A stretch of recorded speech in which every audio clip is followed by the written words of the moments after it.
So the powerful synthetic opioid fentanyl is now a leading cause of death for Americans between the age of 18 and 49. An investigation by the Washington Post finds that leaders in Washington were slow to meet the challenge, allowing the crisis to spiral out of control. I want to bring in Derek Maltz now, former DEA special agent. And Derek, sir, thank you for coming back here and good morning to you.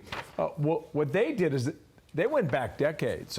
They say Biden, Trump, Obama, Bush, all these administrations failed over the years, and that accumulation of failures is what led to the emergency today.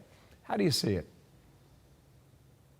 So, Bill, when I was at the Special Operations Division, I witnessed firsthand that the corporate cartels in America, they dumped 100 billion pills into America, and many people got addicted.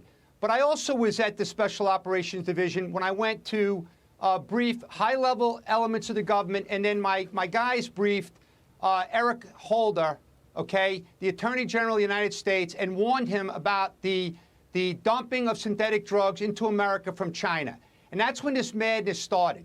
And then over time, the Chinese, they started, pushing a lot of fentanyl into America. Then they started pushing all the chemicals into Mexico.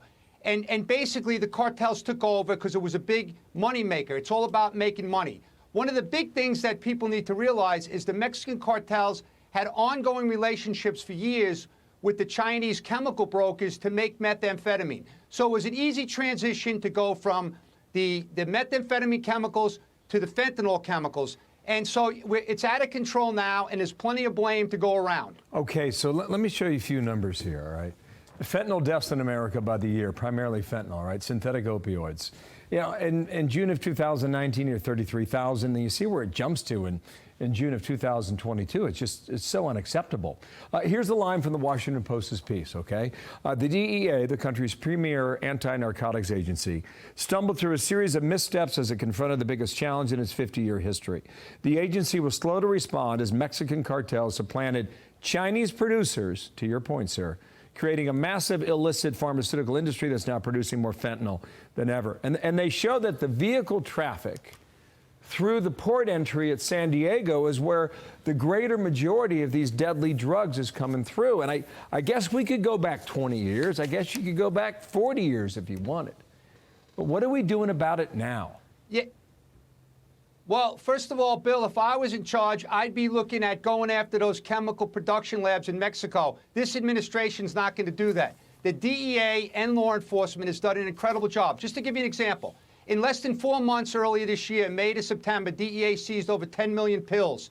And the Border Patrol seized over 5 million pills in 8 days in November. Law enforcement in L.A., Phoenix, and New Mexico seized 3 million pills together in September and October. That's saving millions of lives. Like, for example, the DEA just came out with the statistic, 6 out of 10 of these fake pills will kill.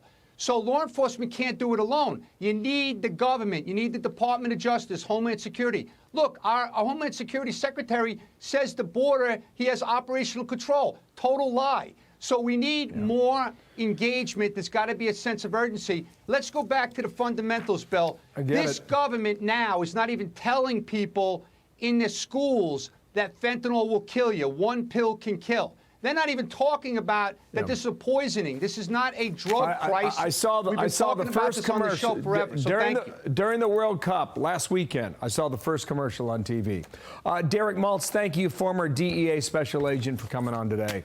All of this it's insufficient. I know you think that. Thank you, Derek. Here's Dana.